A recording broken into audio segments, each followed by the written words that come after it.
The Smiley Face Killers. Coincidence or conspiracy? Imagine this. Hundreds of young men, mostly college students, found dead in bodies of water across multiple states. All share a similar profile. White, athletic, academically successful. All disappeared after nights out drinking. All ruled as accidental drownings. But what if they weren't accidents at all? What if a shadowy group of killers has been targeting these young men for decades, leaving a chilling calling card near the scenes, a painted smiley face? Welcome to the disturbing theory of the Smiley Face Killers.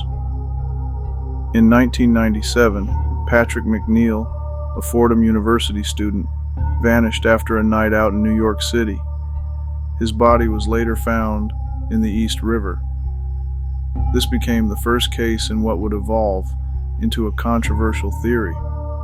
Between 2002 and 2010, retired NYPD detectives Kevin Gannon and Anthony Duarte identified dozens of similar drowning deaths, spanning 11 states and 25 cities across the Midwest and Northeast. The pattern was striking: young men disappearing after nights out, their bodies later recovered from rivers or lakes, often with unexplained circumstances. In 2008, Gannon and Duarte went public with their theory. These weren't accidents, but murders committed by a coordinated group. Their evidence: smiley face graffiti found near 12 of the recovery sites, which they believed was a signature left by the killers. The official stance from law enforcement has been consistent. There's no evidence supporting the existence of a serial killer or killer group. The FBI officially stated in 2008 that they found no link between these deaths. The Center for Homicide Research published a report in 2010 debunking the theory, noting that smiley face graffiti is extremely common, appearing near 12 to 18% of all public spaces in urban areas. Yet the evidence that troubles many can't be easily dismissed. Some victims allegedly had the date rape drug GHB in their systems. Several were found missing shoes or had unexplained injuries inconsistent with drowning. In some cases, victims' cell phones showed evidence of activity after their disappearance. Perhaps most disturbing, some bodies were found in waters that had been previously searched, suggesting they were placed there after initial searches. The case of Dakota James in 2017 added fuel to the controversy. The 23-year-old was found in the Ohio River after disappearing in Pittsburgh. While officials ruled it an accidental drowning, a private autopsy allegedly revealed ligature marks on his neck, suggesting strangulation before entering the water. A smiley face was reportedly found near where his body was recovered.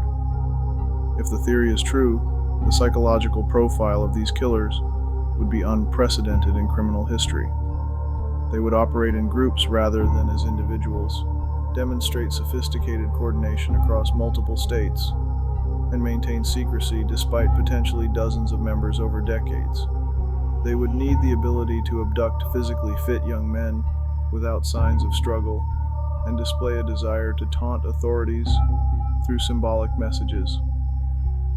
Here's the twist that makes this case so unsettling. We may never know the truth. If these are indeed murders, they represent one of the most perfect crimes in history. Hundreds of victims across multiple decades and states, all disguised as accidents.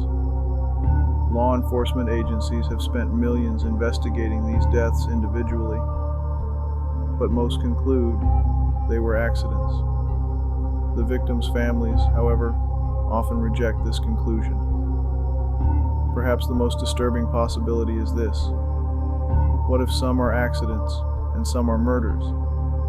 What if actual killers are hiding their crimes within a pattern of similar accidental deaths?